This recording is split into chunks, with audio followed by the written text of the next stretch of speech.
Arrivé là, on est resté pendant quelques jours dans les baraques, pas des baraques, et puis dans les camps comme ça. Après, ils nous ont mis sur des plateaux ouverts, clairement il faisait froid. N'oublie pas qu'on est en janvier, début février déjà, janvier, février. On les a mis sur des plateaux, les copains sont morts de froid. Entre-temps, on a été bombardés aussi. Il y a eu des morts, des blessés parmi les camarades. Nous sommes arrivés à Buchenwald. Arrivé à Buchenwald, je suis rentré dans le grand camp. Les autres sont restés dans le petit camp. Moi, je suis parti après avec le docteur Rudnick, le docteur Bernard Lenné. On est parti dans un petit commando qui s'appelait Niederorschel. C'est un commando de Buchenwald. Alors, naturellement, entre Auschwitz-Birkenau, l'extermination, et là, le petit commando de travail, j'ai reçu 2 colis. La Croix-Rouge internationale, a donné Rémy, bilan, là, j'avais m'appelé à donner. Et puis il y avait le docteur Rudnick, et tous les jours, le docteur Rudnick, il mettait un gars au champ musculaire au repos. C'était un petit commando, on était à peu près 450, moins de 500 Effling, enfin des déportés. On faisait des ailes d'avion, des Focke-Wulf.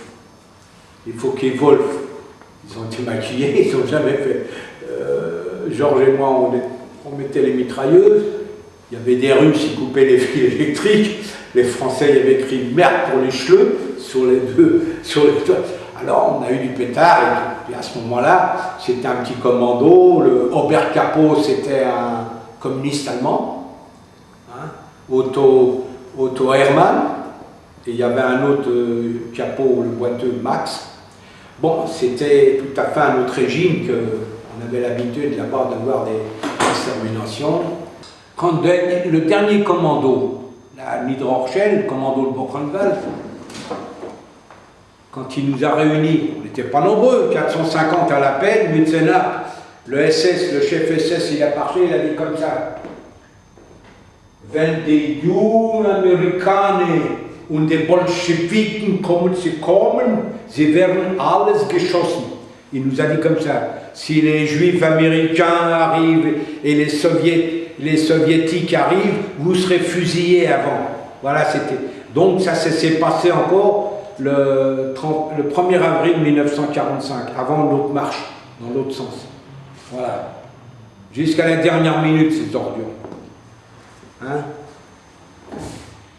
Alors, un jour on m'a appelé, à 1h30, on m'a donné un colis de la Croix-Rouge, hein, j'étais étonné, j'ai été enregistré à Buchenwald. Voilà. Mon numéro de Buchenwald, c'est 95 746. Et là, on est resté peu de temps. Le 30 mars dans la nuit, appel, évacuation. Les Américains avançaient, donc rebelote, nous voilà repartis. Là, c'est différent. Là, il y avait le docteur Rudnick, il y avait l'Oberkapo, ils ont mis à disposition le maire du bled où on était, ils ont mis des chariots pour ceux qui ne pouvaient pas marcher. Non, moi, du 1er, le 4 avril, j'avais les pieds en sang, j'en avais marre. Et puis mon copain aussi, on a dit, alors ils nous ont mis dans une grange, au repos, comme ça, en attendant de repartir. Nous, on s'est cachés dans la paille, on s'est enfouis dans la paille. Le lendemain matin, la colonne est partie, nous, on est restés cachés. On a été dénoncés, je ne sais pas comment, on a été sortis à coups de fourche par les Volkssturm, les civils allemands. Hein. Et des jeunes et des vieux, et puis alors, Georges, moi et nous, et puis il y avait quelques Russes qu'on se connaissait, Nikolai, le forgeron qui était là aussi. Bon, ils nous ont sorti 9 ou 10, enfin de notre commando. Alors le gars, le poste est arrivé, Abschissen, ça veut dire fusil. Il a dit non, nicht hier. Le maire, il a une traque, il a dit pas ici fusillé en dehors du village. Le village s'appelait Sommerda, oui, Sommerda. Entre-temps, alors ils nous mettent sur une espèce de tracteur avec un plateau, pour nous amener dans un champ en dehors du village. On rencontre des prisonniers de guerre français. Tenez bon les gars, tu passes, tenez bon, on va être fusillés. Bon, nous on n'avait plus rien à perdre. Et dans un virage, on a sauté. Le Volkssturm, boum, boum, nous, les Russes, ils ont bousculé un peu les mecs, ils ont vite fait. On a dit Tovaric, on parlait déjà, ils nous connaissaient aussi. Bousculer un petit peu les postes, et puis bon, on a sauté. On s'est planqué tout de suite au bord de la route. C'était la tombée de la nuit déjà. Qu'est-ce qu'on faisait? On remontait vers le front. Donc on a marché pendant 1 heure, 2 heures, 3 heures. On se cachait, hein, bien sûr. Alors moi j'avais une couverture.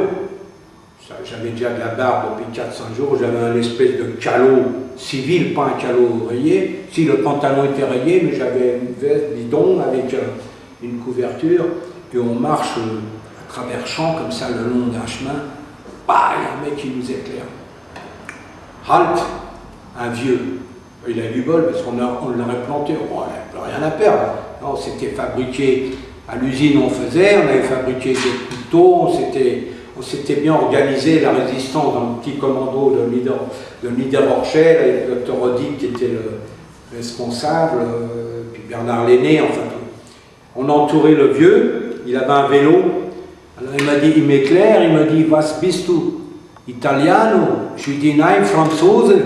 Il me dit, comme c'est mythe, il y a des prisonniers de guerre, un camp de prisonniers de guerre à côté. Donc on a fait 1 ou 2 kilomètres, il nous a emmenés, hein, le vieux. Avec son vélo, il a eu du bol parce qu'on l'aurait planté. Il nous a amenés, il a tapé à la porte, il y a un gars qui a ouvert, c'est le cuistot prisonnier de guerre, quand il nous a vus, il a tout compris.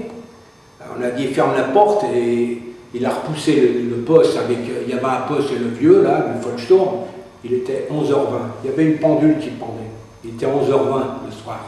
11h20 on rentrait dans le commando des prisonniers de guerre français. Donc il y avait Dédé Chauveau, qui lui, c'est le cuistot, c'est lui qui fait les petits paquets de beurre de vire. C'est lui qui a fait les beurre.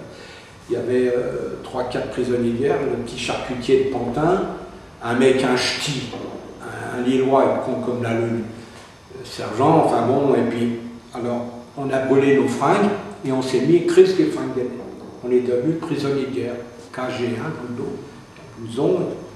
Et ils nous ont amenés à la pharmacie, à l'infirmerie. Bah, à l'infirmerie, ils nous ont donné des cigarettes, ils nous ont donné à bouffer, on a moitié de crever, hein, parce qu'il ne fallait pas se précipiter sur manger du cochon, des conneries, tout ça, on s'est précipité, hein, ils avaient à bouffer. Et ils se tapaient de l'agneau comme ça, ils avaient du spiritus qu'ils avaient récupéré. Comme c'était les prisonniers de guerre, ils travaillaient dans les fermes, puisque les hommes n'étaient plus là, c'est les fermes.